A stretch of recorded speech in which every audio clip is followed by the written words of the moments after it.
Shabbat Shalom, en el maravilloso nombre de Yeshua HaMashiach, desde la comunidad Anshei Haderech, los del camino, proclamando que Yeshua es Adonai y Mashiach,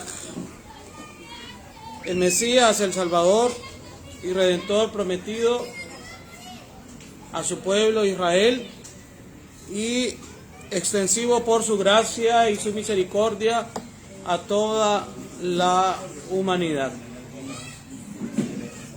Estamos en la parashá número 44. Es la parashá de Devarim, hermanos, la parashá que significa palabras, y estamos iniciando a leer y a estudiar el libro de Devarim. Por ello el título de la parashá lleva el nombre del libro, Devarim, que en Occidente se conoce como Deuteronomio.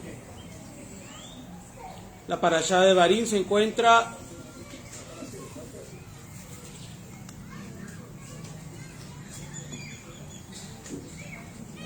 el capítulo 1 de Devarim hasta el capítulo 3, versículo 22. La parashá número 44, la parashá de Devarim, desde el capítulo 1 hasta el capítulo 3, versículo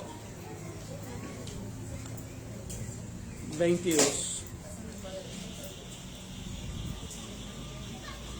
Y la Haftará, la porción de los profetas, Isaías o Yeshayahu, 1 al 27. Anteriormente ya estuvimos dándole lectura a la parashá, a la Haftará y al Brit Hadashá, al nuevo pacto, y vamos a estar meditando en algunos versículos del primer capítulo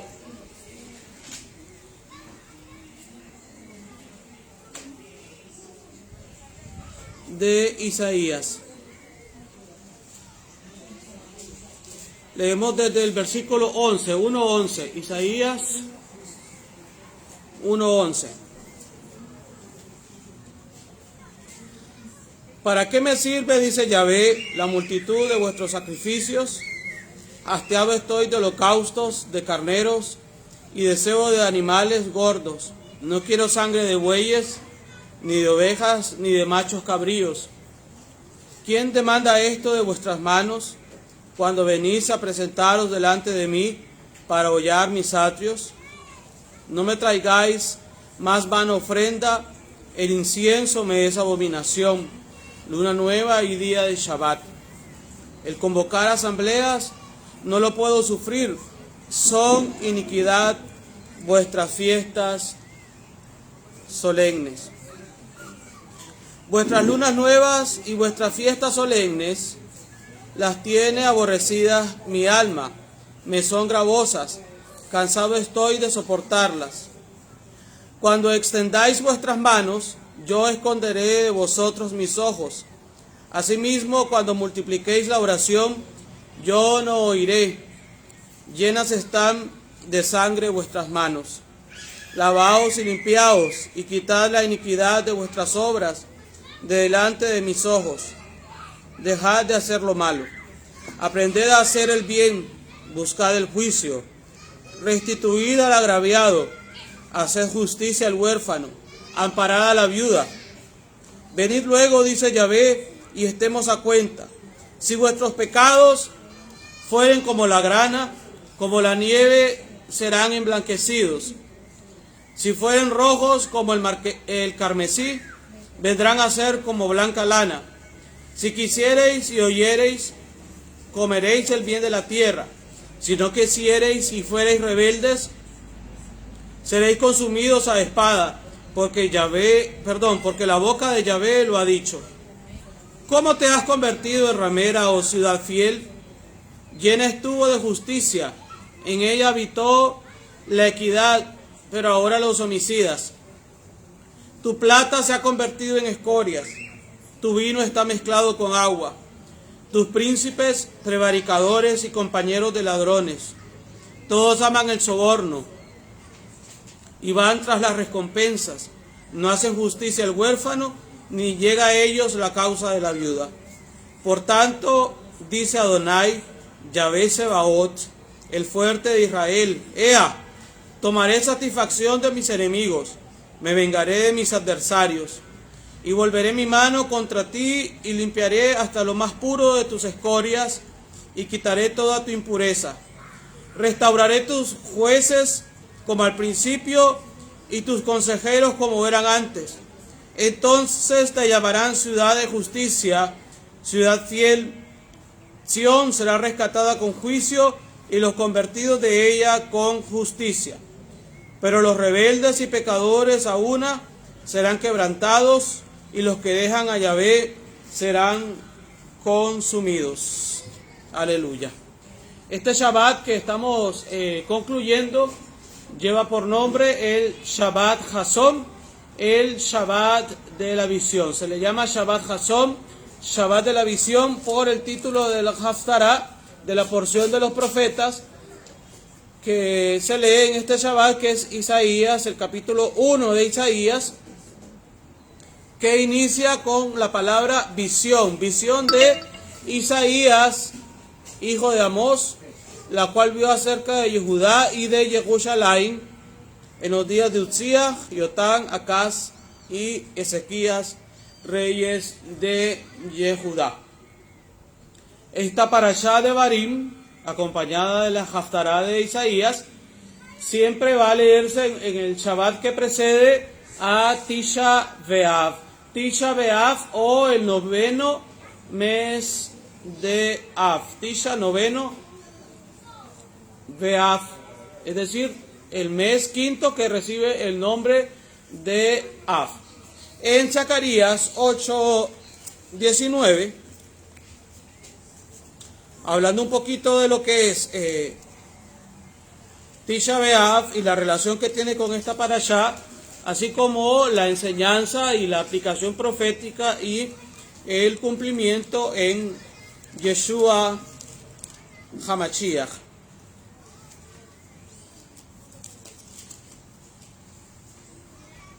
Zacarías 8:19. Así ha dicho Yahvé Sebaot: el ayuno del cuarto mes, el ayuno del quinto, el ayuno del séptimo y el ayuno del décimo se convertirán para la casa de Yehudá en gozo y alegría y en festivas solemnidades. Amad pues la verdad y la paz. Lo leo nuevamente. Así ha dicho Yahvé Sebaot: el ayuno del cuarto mes, el ayuno del quinto, el ayuno del séptimo y el ayuno del décimo se convertirán para la casa de Yehudá en gozo y alegría y en festivas solemnidades. Amad pues la verdad y la paz. Aparte del ayuno o del gran ayuno o del gran día de ayuno, que en el judaísmo es conocido como el día de Yom Kippur o el día del perdón, que de acuerdo a la Torá en Levíticos 23, el día de Yom Kippur es el 10º día del séptimo mes. En el judaísmo se observa, aparte del día de Yom Kippur, se observan 4 ayunos que aparecen registrados en el libro del profeta Zacarías, en el capítulo 8:19. Y aquí el Eterno mismo le dice a Yehudá: el ayuno del cuarto mes, el ayuno del quinto mes, el ayuno del séptimo mes y el ayuno del décimo. Hace referencia, ¿verdad?, a estos 4 ayunos anuales que conmemoran eventos pues trágicos para el pueblo de Israel, en la historia del pueblo de Israel. En el caso del ayuno del cuarto mes, que se suscitó hace 3 semanas aproximadamente, el 17 del cuarto mes, pues fue la ocasión del evento de la idolatría del becerro de oro. Fue cuando Moshe quebró las tablas con los mandamientos del Eterno, que el Eterno había escrito con su propio dedo. Y en este caso el ayuno que estamos por iniciar, ya al ocultarse el sol, que ya sería Tisha B'Av, o el 9º día del mes de Av, que en este caso sería el ayuno del 5.º mes, conmemora la destrucción del primer y segundo templo de Jerusalén. También el 17 del cuarto mes conmemora cuando Nabucodonosor puso sitio a la ciudad de Jerusalén. Entonces ese sitio duró 3 semanas y al 9º día del mes de Av, el primer templo fue destruido por Nabucodonosor.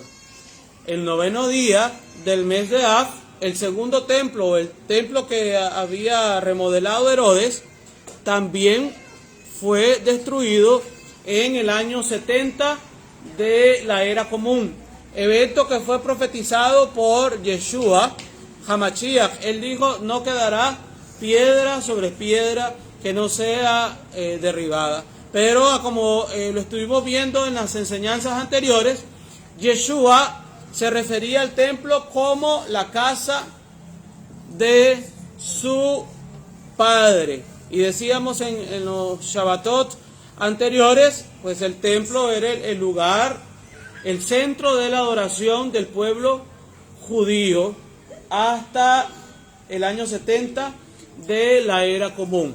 Bueno, y al día de hoy el pueblo judío sigue dirigiendo su mirada al momento de orar, siempre se dirige hacia la ciudad de Jerusalén, y hacia el monte del templo, ¿verdad? Porque desde que la casa del Eterno fue dedicada por el rey Salomón, o Shlomo, el rey Shlomo, en su dedicatoria, en su oración, él dijo: cualquier persona en cualquier lugar del mundo que al orar fijare sus ojos hacia esta casa, tú le oirás desde los cielos, desde tu morada. Entonces esa oración quedó sellada desde la inauguración del templo de Salomón, o el primer templo. Entonces hasta el día de hoy el pueblo judío sigue dirigiendo sus oraciones hacia el templo de Jerusalén, o el monte del templo, o hacia Jerusalén. Nosotros vemos a Yeshua, que Yeshua fue llevado al templo a los 40 días de nacido, tal como lo relata el Evangelio según Lucas, en el capítulo 2, el versículo 21 al 38. Dice que los padres de Yeshua, en este caso Yosef y Miriam, lo llevaron, él siendo un bebé, a los 40 días de nacido, para presentarlo al Eterno conforme a la Torá. Por ejemplo, Lucas 2:23 dice: como está escrito en la Torá de Yahvé, todo varón que abriere la matriz será llamado santo a Yahvé. Entonces vemos un cumplimiento en Yeshua de la Torá desde sus primeros días de nacidos. Vemos en el 21, por ejemplo, Lucas 2:21, cumplidos los 8 días para circuncidar al niño, le pusieron por nombre Yeshua. Vemos que a Yeshua el nombre le fue puesto cuando lo circuncidaron. Cumplidos los 8 días para circuncidar al niño, le pusieron por nombre Yeshua. Y esta es una de las tantas ocasiones o fiestas que usted va a ver que el cristianismo no celebra.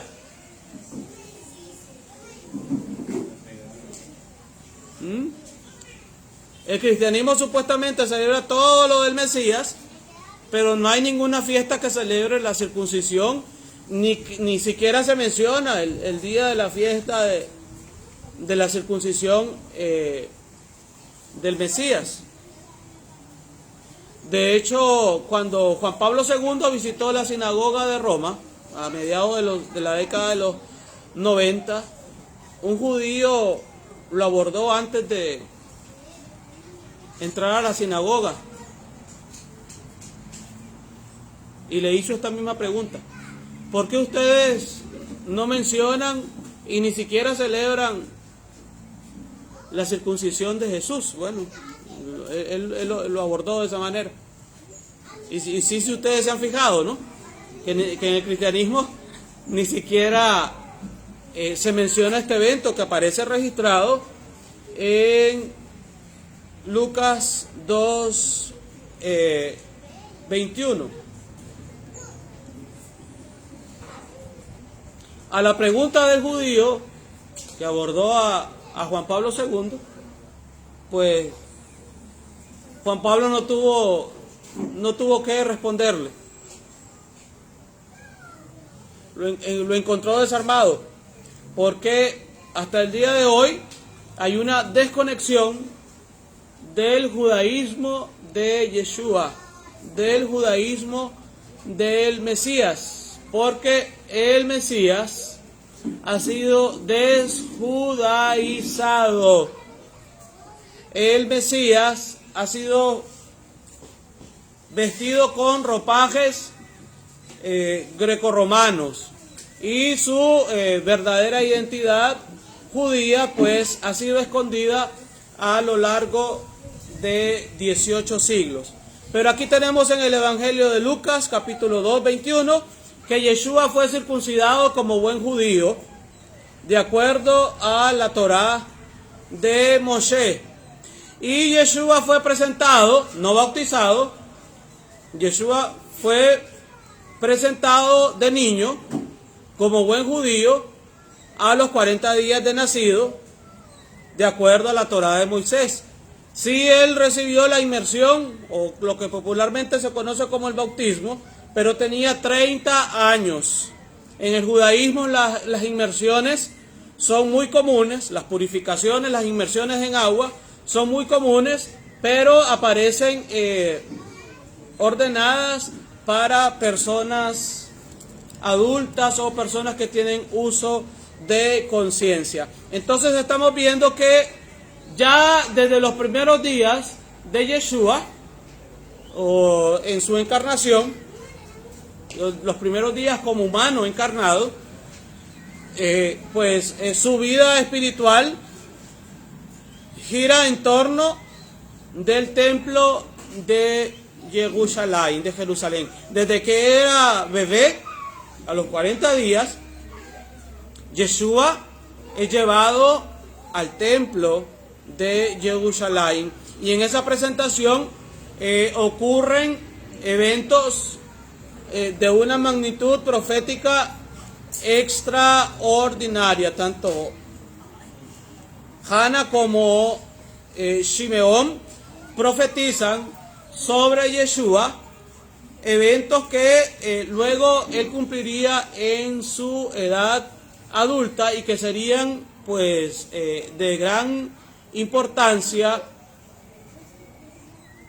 en el cumplimiento profético del ministerio del Mashiach.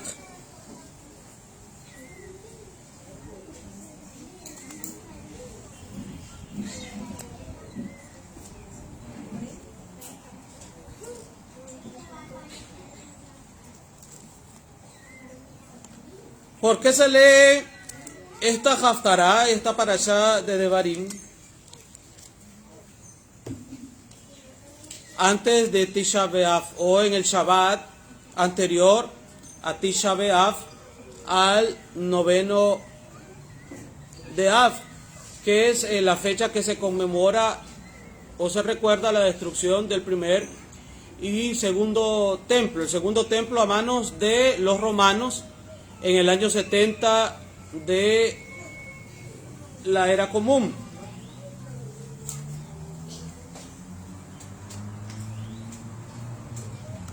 y que también hace conexión con la profecía de los 77 en Daniel, capítulo 9.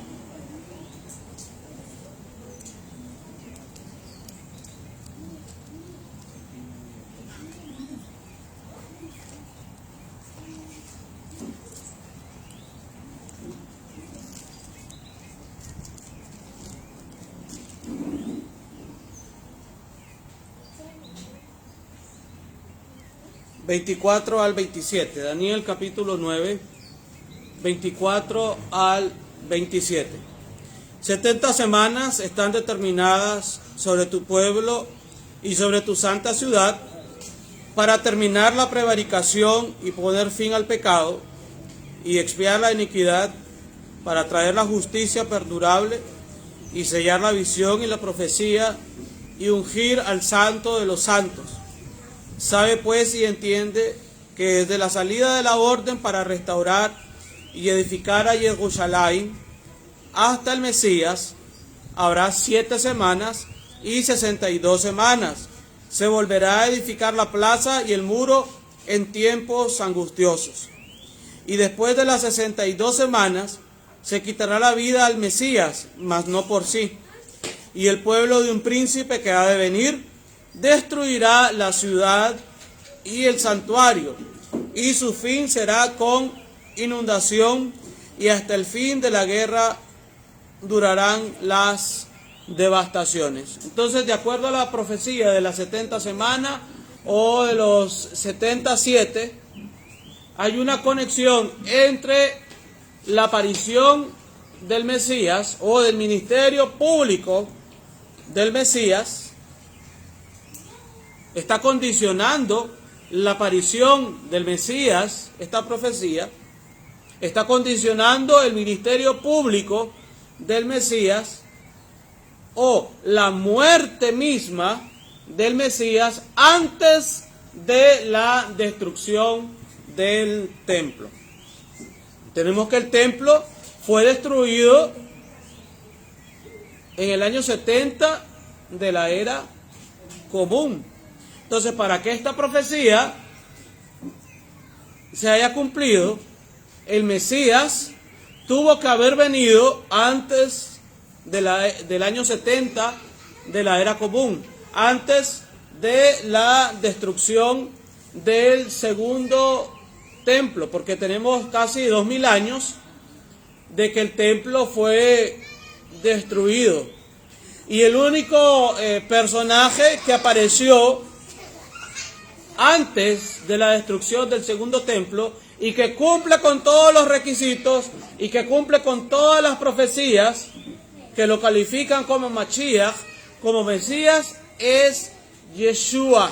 Repito, el único personaje que cumple con más de 300 profecías mesiánicas del Tanakh para ser el Mesías y que apareció antes de la destrucción del segundo templo en el año 70 de la era común a manos de los romanos, es Yeshua HaMashiach.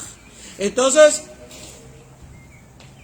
vemos aquí esta correlación entre ministerio del Mesías y el templo. Vemos aquí esta correlación en la vida de Yeshua y el templo. De hecho, la vida de Yeshua giró alrededor del quehacer del templo. Cuando leemos los evangelios, podemos claramente observar que Yeshua subía al templo. Yeshua iba a las solemnidades que están ordenadas en Levítico 23. Yeshua enseñaba en el pórtico de Salomón. Es decir, el ministerio de Yeshua giró también en los atrios del templo, en los alrededores del templo como tal. De hecho, él dijo, esta es la casa de mi Padre. Pero, reitero, es el templo, es la casa, es el centro de la vida espiritual judía, del primer siglo y que hasta el día de hoy el pueblo judío sigue dirigiendo sus oraciones hacia el monte del templo. Entonces, poniendo en contexto lo que significa el templo y la casa del Padre para Yeshua y por qué es de vital importancia que nosotros como creyentes en Yeshua podamos entender el significado del Tisha B'Av o del noveno de Av. En el caso de los Benei Anusim o los hijos de los forzados, para los que nos siguen y no conocen el término de Benei Anusim, es decir, los hijos de los forzados, es decir, aquellos que fueron forzados a convertirse al catolicismo en el tiempo de la Inquisición y a abandonar el judaísmo so pena de muerte. Porque recordemos que a mediados del siglo XV el judaísmo estaba proscrito por la Iglesia católica. El judaísmo era perseguido por la Iglesia católica. Los judíos eran asesinados por la Inquisición católica romana. Entonces, en la España medieval, allá en el año de 1492, para el 3 de agosto, Cristóbal Colón zarpa de España, embarcado con otros judíos sefarditas, es decir, judíos españoles que habían sido expulsados de Sefarad de España. ¿Por qué zarpa el 3 de agosto y no el 2 de agosto, cuando era la fecha dictada por los reyes católicos para que Cristóbal Colón abandonara España? Recordemos que esta historia tiene 500 años de haber sido ocultada, porque la mayoría de los que venían con Colón eran judíos sefarditas, entre ellos grandes rabinos, grandes científicos, grandes eminencias, políglotas, personas de ciencia y personas muy estudiadas y avanzadas en la época. Lo que pasa es que la historia ha sido mal contada y que es lo que se ha dicho, que los que venían con Cristóbal Colón eran los presos, los que estaban en las mazmorras, eran la escoria de la sociedad, eran criminales, porque eso forma parte del antisemitismo. Esa era la percepción que se tenía del judío en la España medieval y más en la época de la Inquisición en 1492. Pero solo para citarles un ejemplo, Rodrigo de Triana, que fue el que gritó tierra, tierra, cuando avistó por primera vez tierras del continente americano, era un rabino y era un políglota, es decir, un rabino que hablaba muchos idiomas. Era una persona educada, era una persona culta, era un intelectual, no era un criminal, no era una escoria, ni un parásito de la sociedad. Pero sin embargo, la forma peyorativa o estigmatizada respecto al judío, pues fue la que acuñó ese título, ¿verdad?, tan despectivo. Entonces, este es otro evento que ocurre en Tisha B'Av, el noveno de Av, la expulsión de los judíos de España, la expulsión de los judíos sefarditas. Entonces, desde el 1492 hasta la fecha, tenemos que hay millones de latinoamericanos con ascendencia o con sangre judía, pero que desconocen su pasado judío, que desconocen sus raíces judías, pero que en las Sagradas Escrituras hay una gran cantidad, es increíble la cantidad de profecías, desde el libro de Bereshit, desde Génesis, pasando todos los libros del Tanaj, de la Torá, donde están registradas estas profecías, que el Eterno va restaurar a los judíos sefarditas a su posición original. ¿Cuándo será ese tiempo? ¿Cuándo es ese tiempo? Ese tiempo ya comenzó. La restauración ya comenzó. El shofar de la restauración ya comenzó. El shofar de la teshuvá, del regreso a la casa del Padre, ya comenzó a ser escuchado desde hace mucho tiempo. Entonces tenemos que en diferentes lugares de América Latina se están levantando comunidades con el conocimiento de que su herencia ancestral está en el judaísmo y la Torah. Pero estamos regresando con la fe en el Mesías Yeshua, el que nos está haciendo volver, el que nos está haciendo regresar a la casa del Padre, es el Mesías, es Yeshua HaMashiach mismo. Entonces en esta víspera de Tisha B'Av, o ya de hecho ya está declinando el día, ya estamos iniciando Tisha B'Av, leíamos en la Haftará esta amonestación, ¿verdad?, de el profeta Yeshayá, el profeta Isaías,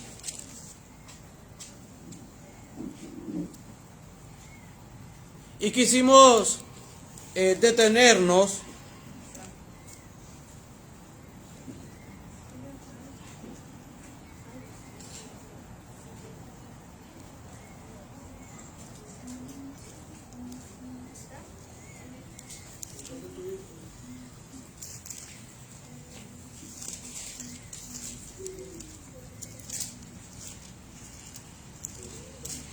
en los versículos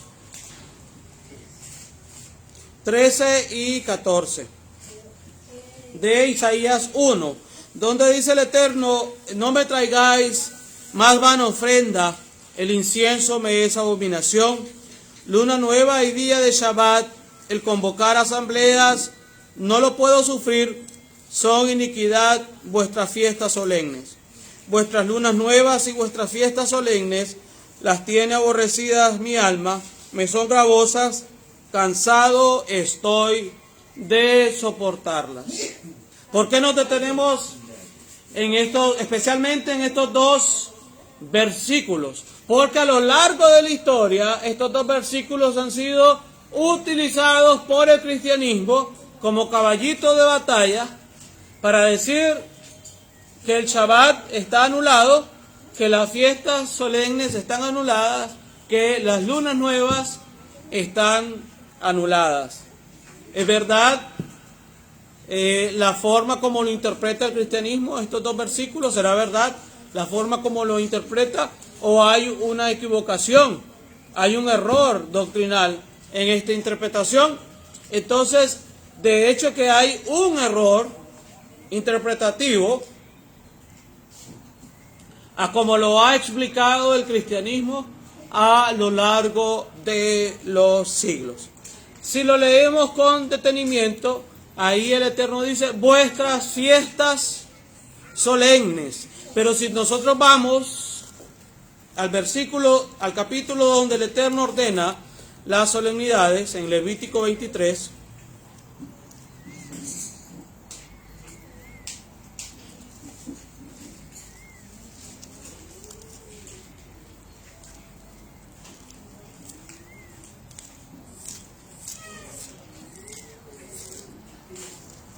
habló Yahvé a Moshe diciendo: habla a los hijos de Israel y diles las fiestas solemnes de Yahvé, las cuales proclamaréis como santas convocaciones serán estas.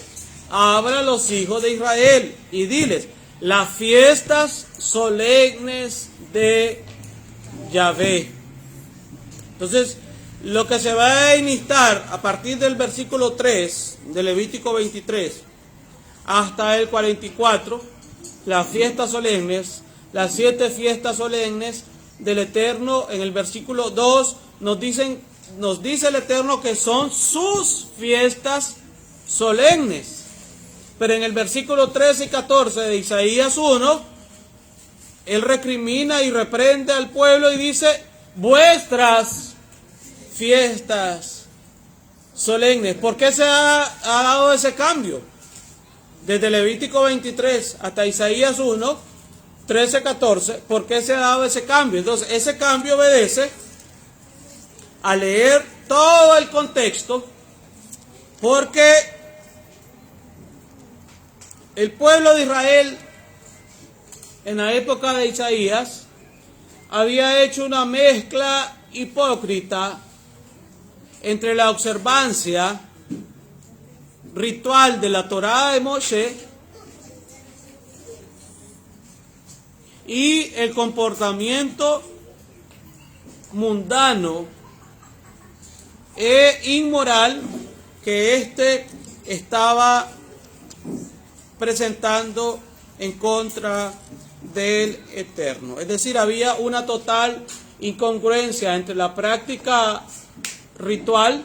Ellos observaban el Shabbat, las lunas nuevas, las fiestas solemnes, ellos hacían sacrificios, pero su corazón estaba alejado del Eterno. En boca del profeta Isaías también el Eterno dice, este pueblo de labios me honra, pero su corazón está lejos de mí. Entonces, no es que el Eterno haya despreciado las solemnidades que él ordenó en Levítico 23, sino que lo que está despreciando y lo que está reprochando es la manera como el pueblo se había desviado, porque inmoralmente, ¿no?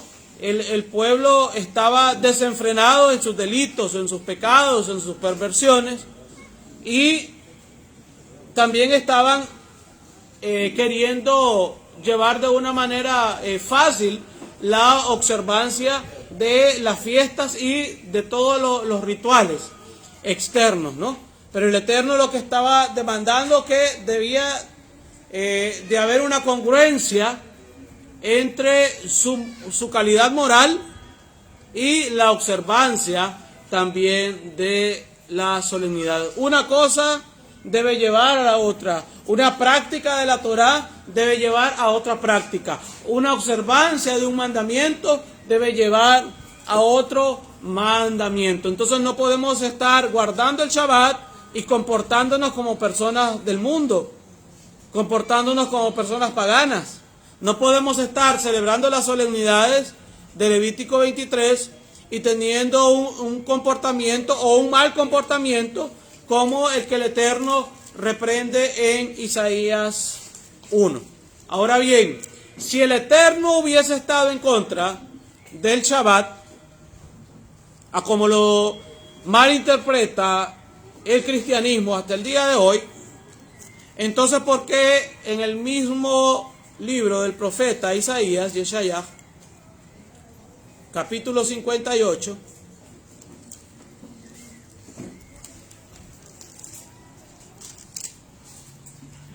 versículos 13 y 14,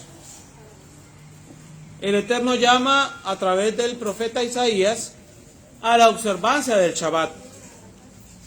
Isaías 58, 13 y 14. Si retrajeres del día de Shabbat tu pie de hacer tu voluntad en mi día Kadosh, y lo llamares delicia, santo, glorioso de Yahvé, y lo venerares, no andando en tus propios caminos, ni buscando tu voluntad, ni hablando tus propias palabras, entonces te deleitarás en Yahvé, y yo te haré subir sobre las alturas de la tierra, y te daré a comer la heredad de Jacob, tu padre, porque la boca de Yahvé lo ha hablado. Entonces el mismo Elohim, el mismo Dios de Israel, que reprendió la mala actitud o la inmoralidad de Israel, o su doble moral de querer estar en pecado y en maldades e injusticias, y a la vez tener una observancia de la Torá en sus fiestas, lo cual es imposible. Si vamos a observar las fiestas, las solemnidades del Eterno, tenemos que alinearnos a la ética de los mandamientos del Eterno. Porque se ha hecho una división, inclusive de la Torah dice, es que eso es la ley moral. Pero es que toda la ley es moral. En toda la Torah hay moral. Está la base moral en toda la Torah. Por ejemplo, en el Shabbat, ¿cuál es la parte moral o la enseñanza moral del Shabbat? Porque hace 4.000 años, hace 3.500 años, cuando se dio el mandamiento en el Sinaí, y recordemos que el Shabbat también venía desde el tiempo de Adán, porque ya lo habla Génesis y Bereshit 2, ya el pueblo y los protopatriarcas conocían del Shabbat.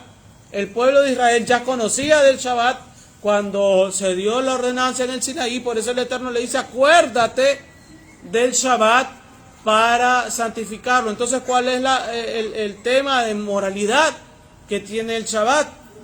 Porque en una época donde se practicaba el esclavismo, el Eterno ordena que todos los seres humanos guarden el día de reposo, guarden el Shabbat un día a la semana. Y recordemos que cuando el esclavismo, o en la época del esclavismo, los esclavos no tenían derecho, ningún derecho, incluyendo el descansar.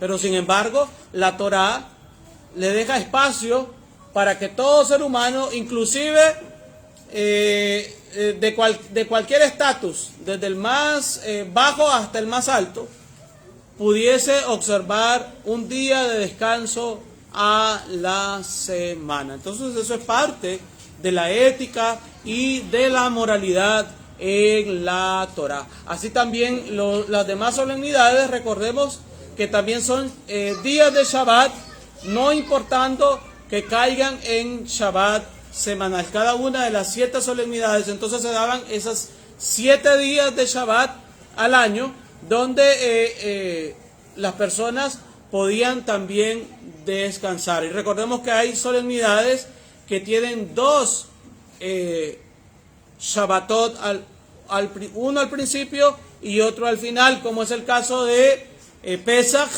y es el caso de Sukkot. Entonces, a lo largo del año habían también días de Shabbat, día de descanso, conforme a las solemnidades de Levítico 23. Entonces, de acuerdo a Isaías 58, 13 y 14, el Eterno no es que estuviese en contra del Shabbat, y no lo puede estar, porque él mismo lo ordenó en la Haseret Hadibrot, en las 10 palabras, o conocido popularmente como los 10 mandamientos. Y mire, ya para finalizar,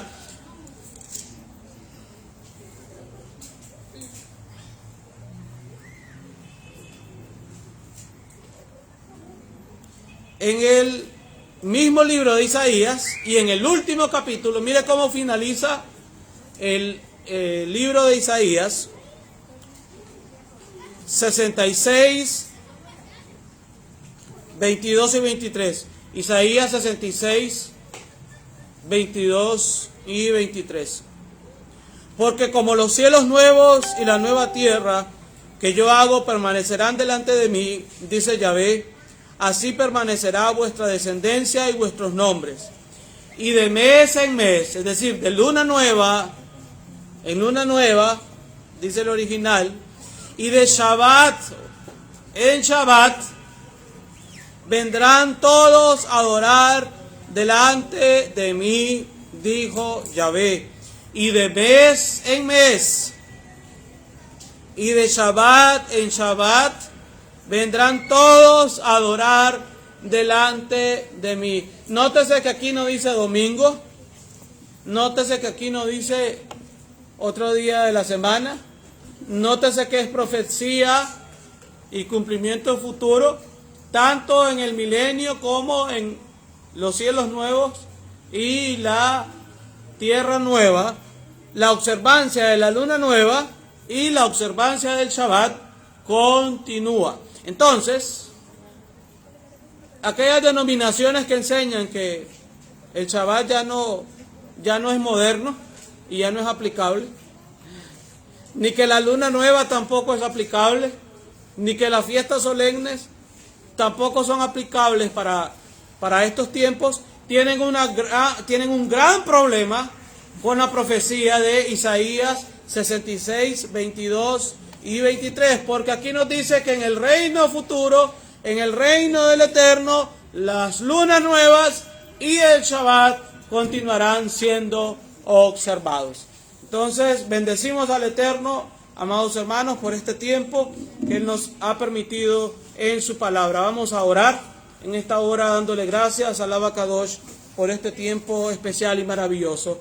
Amado Abba Kadosh, Abba Yah, en el nombre maravilloso de Yeshua HaMashiach, te alabamos, te bendecimos, te glorificamos, oh Rey poderoso, oh Rey maravilloso, oh Rey de Israel, porque tú eres bueno y hacedor de prodigios, de milagros y de maravillas, oh Rey amado. Bendito seas, Abba Kadosh, porque nos has dejado tu palabra, Padre, que una vez más nos exhorta, tu palabra que una vez más nos habla, Padre amado, cómo debemos conducirnos como pueblo de Israel e hijos tuyos, Elohim bendito.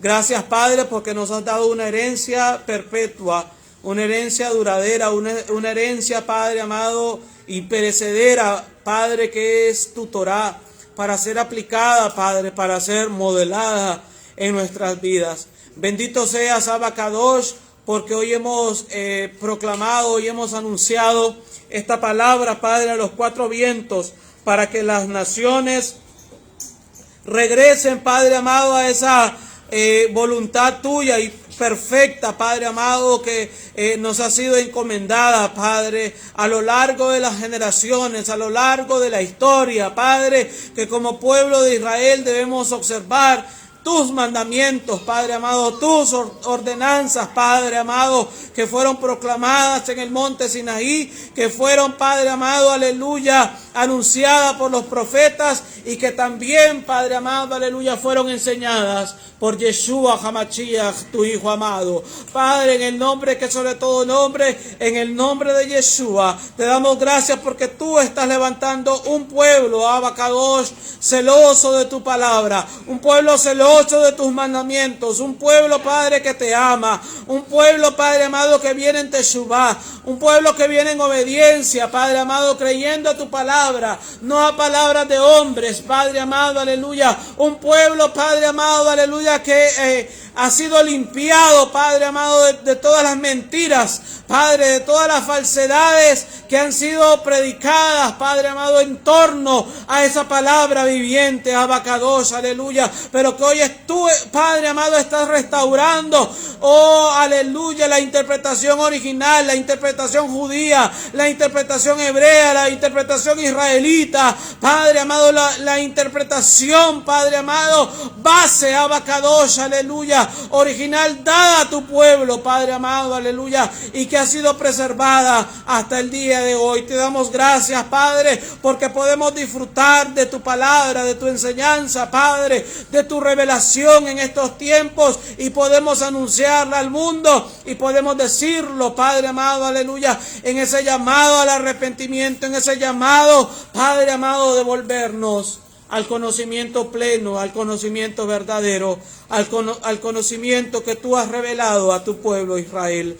En el nombre poderoso de Yeshua, te damos gracias, Padre, en este tiempo, porque es un tiempo de restauración, es un tiempo, Padre, del conocimiento de tu voluntad perfecta. Es un tiempo, Padre amado, donde podemos inquirir en tu Torah revelada a nuestras vidas. En el nombre que sobre todo nombre, en el nombre de Yeshua HaMashiach, te alabamos y te bendecimos, Padre bendito. Amén y amén.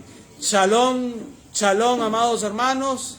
A los que nos siguen en esta transmisión sean bendecidos en el nombre de Yeshua HaMashiach, y a los hermanos en la comunidad, ¿cómo le decimos? A los hermanos que nos siguen en Facebook, Shalom y Shavuot. Bendiciones en el nombre de Yeshua HaMashiach. Shalom, shalom.